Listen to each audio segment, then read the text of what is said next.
Hello ladies and gentlemen, Lucan is here. Going to do another DVD update video, well not update but a DVD collection video. First things first, sorry if you can hear any noise, it's just that I've got my door open. Let me show you quick. Yeah, that door leads to outside. And I've got it open because it is fucking baking today. Honestly, hottest day of the year so far, I would imagine. And it's the first day of the year where I've worn shorts. I do have shorts on, honestly, but they are quite short. I just think if you're going to wear shorts, don't go half measures. Go all the way. But anyway, I'm trying to get these DVD videos sort of back on the roster because they're quite easy to do, and people seem to like them. I just want to get this done so I can focus more on reviews. Because the thing is as well, it's not just DVDs that are after this alphabetically that I've got to show. I mean, I've bought a lot of DVDs that are on my shelf that I haven't shown, right? So if I look at the first little bit of shelving, there's 1, 2, 3, 4, 5, 6, 7, 8, 9, 10, 11 DVDs just on that bit of shelving that I haven't shown you. I think I've got about 40 DVDs that I haven't shown you that I'm past alphabetically now. That I'll have to show you once I've done the alphabetical stuff. But yeah, no, it's you know, I want to get to the point where I'm showing you stuff that I've bought recently. So like every time I buy like 20 DVDs, I'll do a new video on them. But you know, it'll be a while I think before we get to that. We've passed the halfway mark now. You'll be pleased to know. So I mean, no, without further ado, let's get on with it. First up, Island of Death. This is an Arrow video release, which of course you will be aware is my favourite film distributor. Island of Death is a Greek exploitation movie directed by a guy called Nico Mastorakis, who I'm not actually familiar with if he's done anything else. Oh, some DVDs falling over on the shelf. I mean, it comes to a booklet with some interviews and stuff, and it's a reversible cover, as you so often get with Arrow Video. The new artwork is quite nice, a little bit naughty. I tend to go with the more old school artworks, though, as I've said before. So I've got the reversible sleeve showing. Island of Death is, I guess, like an exploitation, kind of a horror movie, in a way. It's kind of like, a bit like Pink Flamingos. It just sort of strives to sort of show every sort of perversion imaginable. Essentially, the plot is about a husband and wife who I believe are brother and sister, if I recall correctly, who go on a kill crazy rampage, sort of cleaning up an island in the name of God, and they engage in an awful lot of perversion, you know, water sports and bestiality and all sorts of things. So yeah, there's an awful lot of just kind of exploitation going on, to the point where it gets a little bit silly. That's the criticism of the film from me. So yeah, Island of Death, that's that. Up next, and this is a film I've reviewed, It Follows. So yeah, this is, I mean, the slipcase on this is really nice and sort of shiny, and I mean, I know you probably can't make it out, but I got this second hand in a CEX, and where they've put their stickers on it, it's left a very not nice film over the slipcase. So yeah, I reviewed this, obviously, not so long ago. I will leave a link in the description. This comes with a really nice reversible sleeve. I might actually put that as the front sleeve. Mind you, I suppose it doesn't matter because it's in a fucking slipcase. But yeah, no, I really like. Well, I say really like. I liked It Follows a lot. If you want more details on that, go and check out the review of It Follows. I shall leave a link in the description. Very interesting movie, very well made. So yeah, that's It Follows. I do like that artwork. It's just a shame it's hidden away in a slipcase. But you know, whatever. It's not a big deal. I mean, I'm not going to pull it off the shelf and look at it that often. Next up, The Italian Job. This is a classic British caper film about a group of crooks who go to Italy to hold a robbery of a large quantity of gold. I could be wrong, but I believe this movie was responsible for the phrase of like a cliffhanger ending, because this film quite literally has a cliffhanger ending. I mean, this is one of those movies, I believe, that was not that big of a hit on its initial release, but developed a cult status over the years, sort of through the 80s with the rise of video. It's a 60s movie, late 60s. Really entertaining. I would highly recommend The Italian Job. Admittedly, I haven't seen it in years. I last watched it when I was a kid, but I loved it then, and I would imagine that I loved it now. I definitely need to put it on my watch list to watch again. Potentially even review, because I do, like I say, it's interesting to go back to films after a long time away from them. But yeah, that's The Italian Job. Next up, It's a Wonderful Life, the Frank Capra. I think this one swept the Oscars, could be wrong. But yeah, no, this is obviously Jimmy Stewart, who collaborated a lot with Alfred Hitchcock. Yeah, this is a wonderful movie. It's just a really, really nice Christmas movie that really gives you a little bit of... it really perks you up. If you're feeling down, it's a movie that will definitely perk you up. It's yeah, It's a Wonderful Life is superb. Next up, this one I haven't watched yet. I picked this up for about 50p recently. This is Jack Frost. And I believe this is the first Christmas-themed horror movie I've picked up.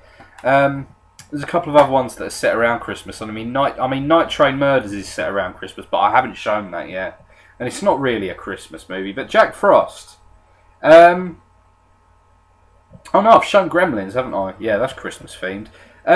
Yeah, so Jack Frost. Can't really comment on it. Looks goofy. I'll have to check it out. As I always say, maybe a review. Move on. Next up, a film I have reviewed, Jackie Brown. I'll leave a link to it in the description. This is a Quentin Tarantino movie, of course. He's only one to be classified 15 by the BBFC, interestingly enough. All of his other movies have been classified 18. And yeah, I mean, it's easy to see why this is the lesser rated of them all. It's definitely the least violent. So if you're into a bit of Tarantino, check that out. I'll leave a link to the video review in the description. Next up, Jaws. Man, I could make a whole video, not even reviewing this, but just talking about my experience of seeing Jaws for the first time. Jaws is the first movie I ever saw that scared me. I was about... I guess this is a nice edition, actually. It's a shame I got it second hand, so it's a bit beat up. But Jaws is... yeah... God damn. It's obviously Steven Spielberg's breakthrough film. Killer Shark movie. The original Killer Shark movie. The first summer blockbuster. And it is brilliant. It's got to be said, it's a brilliant movie. Great stuff. And it is terrifying. It's really terrifying.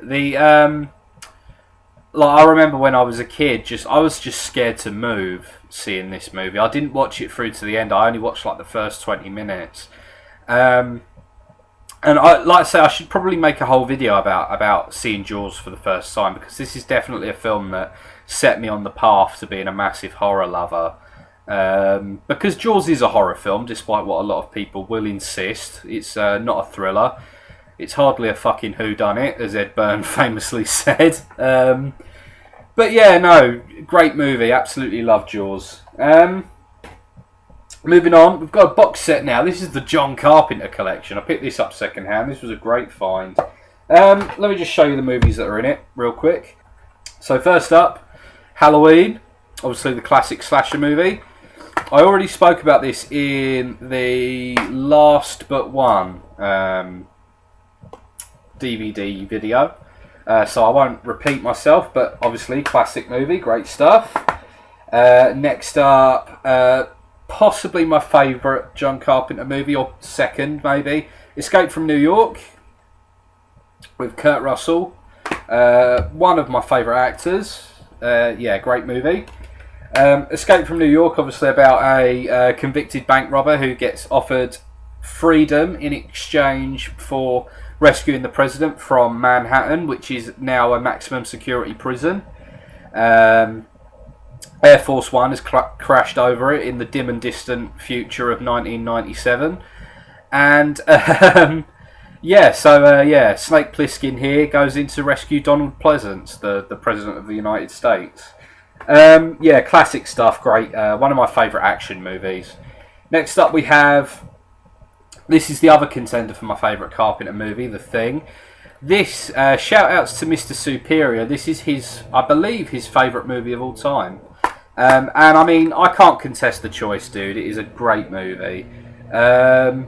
So yeah, this is Kurt Russell out on Antarctica. Is it Antarctica or the Arctic? I can never remember, but it's set out somewhere fucking snowy.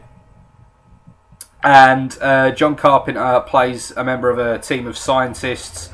Some sort of alien force infiltrates their base, and it's on a mission to kill them, and it's hiding as one of the members of the crew. So yeah, they basically have to try and work out a way to fight it and kill it.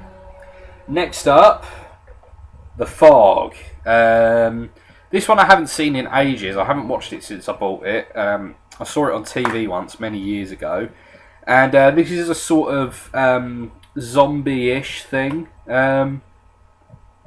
But yeah, I'll definitely watch that soon. I mean, it's got Jamie Lee Curtis in it, and I am a big Jamie Lee Curtis fan. So yeah, I'll check that out soon.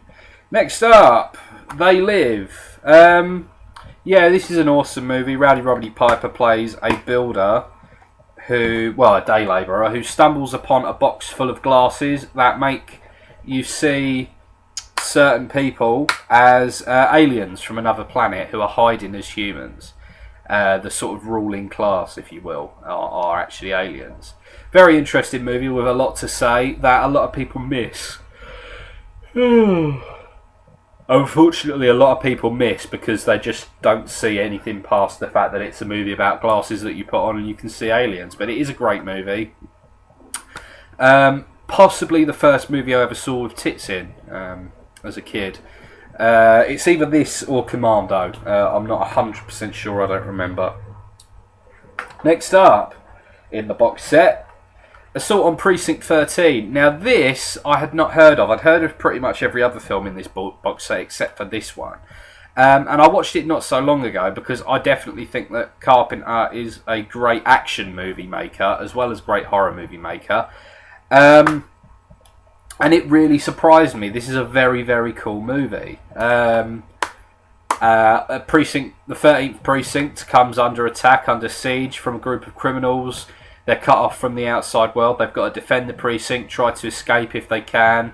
Yeah, great stuff. The prisoners have to team up with the police officers. You know, it's definitely a really cool movie. So check out Assault on Precinct 13 if you haven't already.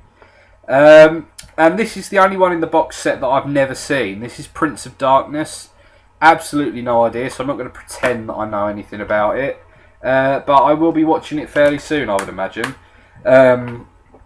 just so I've seen everything in the box set, because yeah, like I say, everything else in the box set is good. I need to watch The Fog again, but other than that, like I say, it's just a really good high quality box set, so I'll check that out. In fact, the only movie it's really missing to have all of his most famous movies would be Big Trouble in Little China, which I will be showing in an update video in the future.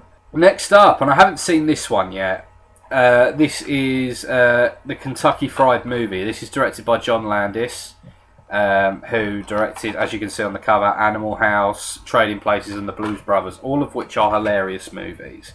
So I'm sure I will enjoy this. But like I say, I haven't seen it yet. So yeah, that's a Kentucky Fried Movie.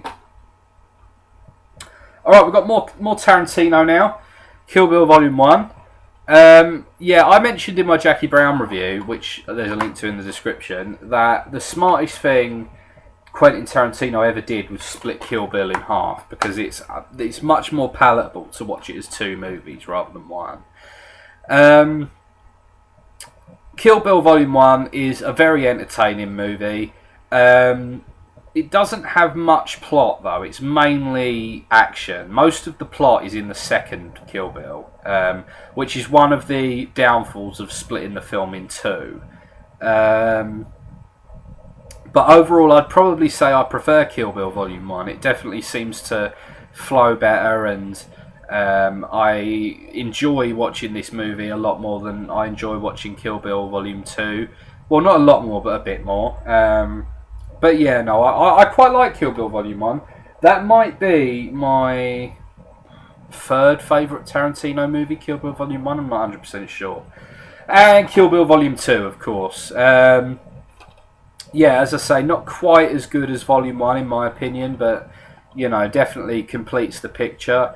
I know that Quentin Tarantino has mentioned the possibility of a Kill Bill Volume 3. I think they should probably leave it as it is. But yeah, no, that's cool.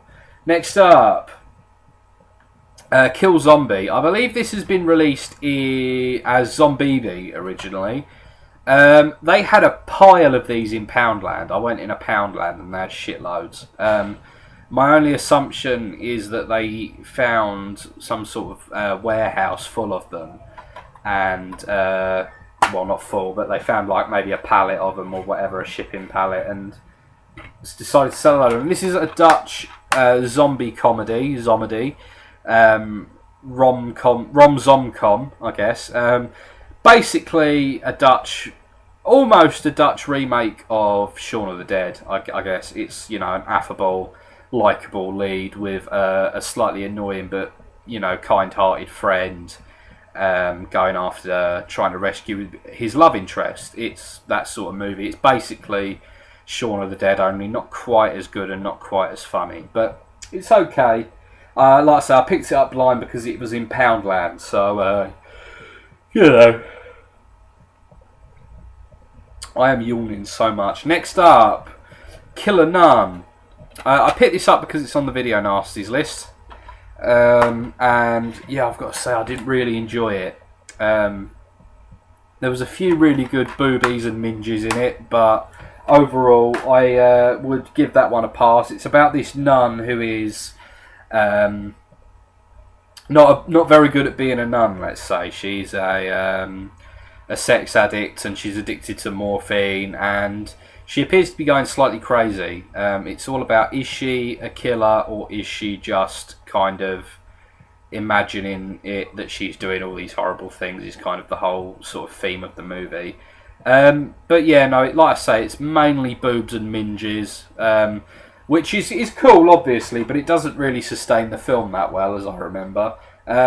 Obviously, it's good that I'm holding this far away and I'm not using a very high quality camera for this, because there are some naked boobies, if you can't tell, on the back cover there. Shall I get them up really close, see if we can... Hey, can you see that? Yeah, there's a nip there. But yeah, no, that's Killer Nun. I wasn't particularly a fan. Okay, next up, one of my favourite remakes, actually, the King Kong remake. Now, admittedly, I have not seen this since I was about 11 or 12. This is the Peter Jackson remake of King Kong. Now, I've got to say, because of, if you look back over Peter Jackson's career, all the subtle hints that he dropped about his love of King Kong make me genuinely believe all the stuff that he said about being a huge King Kong fan and loving the movie and wanting to remake it because of that. And I think he did a great job here. Andy Serkis obviously gives the motion performance as King Kong. And obviously you've got great performances from Naomi Watts, a really surprising performance by Jack Black. Adrian Brody's great in it. So yeah, no, check out the remake of King Kong. I need to get my hands on the original as soon as possible. But this is a pretty awesome movie. As I remember anyway, I would need to watch it again. So yeah, stay tuned for that one, because I could well be reviewing that pretty soon. Okay, so I spoke about this briefly in my Video Nasties video, and I'm planning to put up a review of this movie sometime next month. Last House on the Left. Yeah, Wes Craven's controversial classic. An important movie rather than a good one, I think, is the best way to describe it. I would recommend checking it out, provided you are interested in seeing some of the highest level of vulgarity you will ever see in a movie. But yeah, no, all round a pretty good movie. It's based on The Virgin Spring, the Ingmar Bergman movie. Obviously, it's a little bit removed from it, but generally it's the same sort of gist. A pair of girls get kidnapped and, raped and tortured and killed, and end up coming face to face with the parents of one of the girls that they kidnapped, raped, tortured and killed. So yeah, no, it's... brutal movie. But I think that if you're interested in the sort of historical context, this was Wes Craven's first movie. So if you're a horror fan, then you definitely should be checking out Last House on the Left. But yeah, let's move on. This is the Last House on the Left remake. This is an ex-rental. It says up the top, rental copy. This is definitely not as good as the original. I mean, from a filmmaking point of view, it's better acted, it's better made, but it's kind of pointless in the end, because it doesn't have the historical context of the original. It ruins it by having a fucking stupid ending instead of the downbeat ending that the original had. Ultimately, when you consider that it's got a big name attached to it, it's kind of a shitty movie. I'm sure there's people out there who will say that they prefer this to the original, because ultimately it is a better made film and I guess, less downbeat film, less depressing movie, ultimately.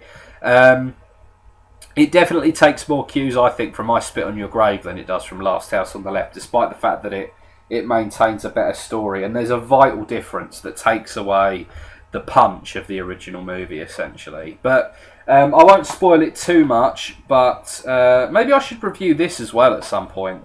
Okay, so next up, Let Sleeping Corpses Lie. I spoke about this in my Video Nasties video. Brilliant zombie movie from the 70s, pre-Dawn of the Dead. I think this is 74. Comes with a nice little art card. This is actually a booklet, I think. One sec, let me get it out. Oh no, it's not a booklet. Why did I think this came with a booklet? Or is it? No, it's not. It is an art card. But yeah, no, this is a really, really cool movie. I would recommend checking out Let Sleeping Corpses Lie if you haven't seen it already. It's kind of, in this movie, it's the impact of like radiation that causes the outbreak, which is very cool. So yeah, check out Let Sleeping Corpses Lie if you've not seen that one. Let's move on. Alright, next up, one of my favourite films ever made. Let the Right One In. This is a Swedish vampire movie, in which... Oh, the disc was not in properly. Fuck. Just fell out on my lap. So, Let the Right One In, yeah, two young kids become friends. Grow increasingly close, a boy and a girl. It's got everything. It's got love, it's got gore, it's got youth, it's got really, really likeable characters that you get on side with, truly. And yeah, no, amazing movie. I cannot recommend Let the Right One In enough. This is one of those movies that, rather than being a personal taste movie, like obviously there's some movies that I would recommend to specific people, to horror fans or action fans or whatever. This movie, I think anyone can enjoy. So please, if you haven't seen it, check out Let the Right One In. Next up, another movie that I've reviewed, The Long Good Friday. If you want to hear my thoughts on that, check out the comments section. There will be a link to my review of The Long Good Friday. My favourite Bob Hoskins movie. Great stuff. A classic of its genre. A mob boss in London. He's trying to go legit, but his men start getting killed, and he has to work out who keeps doing it and try to put a stop to it. Like I say, pretty great movie. If you're into crime movies, that's definitely a one that you need to check out. And last but not least, we'll end on this. We have the Lord of the Rings trilogy. This is just the theatrical versions. I do plan to, at some point, hopefully pick up the extended versions. There's the Fellowship of the Ring. That's a 2-disc edition. Cool. I wonder if they all are. I haven't watched these in fucking years. There is the Two Towers. Yep, 2-disc. That might be my favourite, but I could be wrong. I don't really remember. They all sort of blend into one to me, but that's kind of what's meant to happen, I guess. Lord of the Rings, very, very cool movies. I won't talk about them too long because I'm pretty sure everyone has seen them. So we'll end on that, I think. Thank you very much for watching, ladies and gentlemen. It's been a pleasure as always. Make sure to like, comment, subscribe. What do you think of the movies I've shown? All of that. How are you coping with this incredible weather? Because I'm not coping well, I'll be honest. I'm a bit too pasty for this. I'm actually... there's something that I need to plug before I do my obligatory podcast plug. I've got a Q&A video coming up. It's going to be going live this Saturday, so if you can get your questions in by Friday, that would be awesome. I've left a link in the description to the video where you need to leave the comments with your questions. So if you've got anything you want to ask me, head over there and leave your comments. Also, a plug for my podcast, Ironcast. It's fucking brilliant. Love it. If you watch my videos and you don't listen to my podcast, then you really need to fix up, because I'm on my B game on the YouTube channel. I'm on my A game on the podcast. So go and check that out. Show it some love. If you're into music, check it out, because it's mostly about music. We have covered a bit of film here and there, but like I say, it's mostly a music podcast. But thank you very much for watching, ladies and gentlemen. I will see you soon, hopefully with some reviews or more DVDs or something else film related, hopefully. So see you later, ladies and gentlemen. Have a good day, and I'll see you soon.